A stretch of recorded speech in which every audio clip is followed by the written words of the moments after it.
ನಮಸ್ಕಾರಗಳು ಎಲ್ಲಾ ಪ್ರೀತಿಯ ನೆಚ್ಚಿನ ಪ್ರೇಕ್ಷಕರೇ. ನಾನು ನಿಮ್ಮ ಪ್ರೀತಿಯ ಸಂಹಿತಾ ಉಪಾಧ್ಯಾಯ. ಹೊಸದೊಂದು ವಿಡಿಯೋಗೆ ಎಲ್ಲಾ ನೆಚ್ಚಿನ ಪ್ರೇಕ್ಷಕರಿಗೆ ಸ್ವಾಗತ.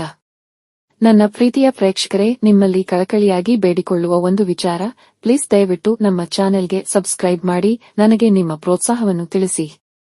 ಜೊತೆಗೆ ಈಯೊಂದು ವಿಡಿಯೋಗೆ ನಾನು ನಿಮ್ಮಲ್ಲಿ ಕೇಳುವಂತದ್ದು ಕೇವಲ ಒಂದೇ ಒಂದು ಲೈಕ್ ಅಷ್ಟೇ. ಪ್ಲೀಸ್ ದಯವಿಟ್ಟು ಈಗಲೇ ಲೈಕ್ ಮಾಡಿ.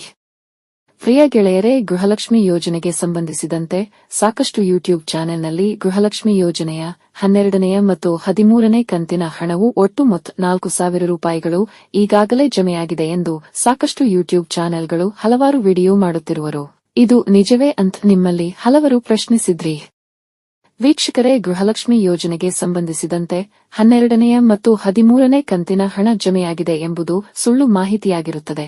ಮಾತ್ರವಲ್ಲದೆ ಈ ಎಲ್ಲಾ ಯೂಟ್ಯೂಬರ್ಗಳು ತಮ್ಮ ಲಾಭಕ್ಕೋಸ್ಕರ, ತಮ್ಮ ವಿಡಿಯೋ ವ್ಯೂಸ್ಗೋಸ್ಕರ ಸುಖಾಸುಮ್ಮನೆ ಸುಳ್ಳು ಮಾಹಿತಿಗಳನ್ನು ಹರಡುವುದಾಗಿರುತ್ತದೆ. ನಮ್ಮ ಚಾನೆಲ್ನಲ್ಲಿ ಯಾವುದೇ ಕಾರಣಕ್ಕೂ ಇಂತಹ ಸುಳ್ಳು ಮಾಹಿತಿಗಳಿಗೆ ಅವಕಾಶವಿಲ್ಲ. ವೀಕ್ಷಕರೇ, ಗೃಹಲಕ್ಷ್ಮಿ ಯೋಜನೆಗೆ ಸಂಬಂಧಿಸಿದಂತೆ ವಿಷಯ ಇಷ್ಟೇ. ಗೃಹಲಕ್ಷ್ಮಿ ಯೋಜನೆಯ 12ನೇ ಮತ್ತು 13ನೇ ಕಂತಿನ ಹಣವು ಇನ್ನೂ ಸಹ ಯಾರ ಖಾತೆಗಳಿಗೂ ಜಮೆಯಾಗಿಲ್ಲ. ಮಾತ್ರವಲ್ಲದೆ ಗೃಹಲಕ್ಷ್ಮಿ ಯೋಜನೆಯ ಯಾವುದೇ ಅಪ್ಡೇಟ್ ಇರಲಿ ಅಥವಾ ಗೃಹಲಕ್ಷ್ಮಿ ಯೋಜನೆಯ ಯಾವುದೇ ಕಂತಿನ ಹಣವು ಜಮೆಯಾದ ತಕ್ಷಣವೇ ನಿಮ್ಮ ಮುಂದೆ ಆ ಒಂದು ಮಾಹಿತಿಯನ್ನು ಇಡಲಾಗುವುದು. ಮಾನ್ಯ ವೀಕ್ಷಕರೇ, ಇದಿಷ್ಟು ಈಯೊಂದು ವಿಡಿಯೋನಲ್ಲಿ. ನೀವೇನು ನಮ್ಮ ಚಾನೆಲ್ಗೆ ಹೊಸದಾಗಿ ಬಂದವರಾದರೆ ಅಥವಾ ಇನ್ನೂ ಸಹ ನಮ್ಮ ಚಾನೆಲ್ಗೆ ಸಬ್ಸ್ಕ್ರೈಬ್ ಆಗದಿದ್ದರೆ ದಯವಿಟ್ಟು ಸಬ್ಸ್ಕ್ರೈಬ್ ಮಾಡಿ ನಿಮ್ಮ ಪ್ರೋತ್ಸಾಹವನ್ನು ತಿಳಿಸಿ.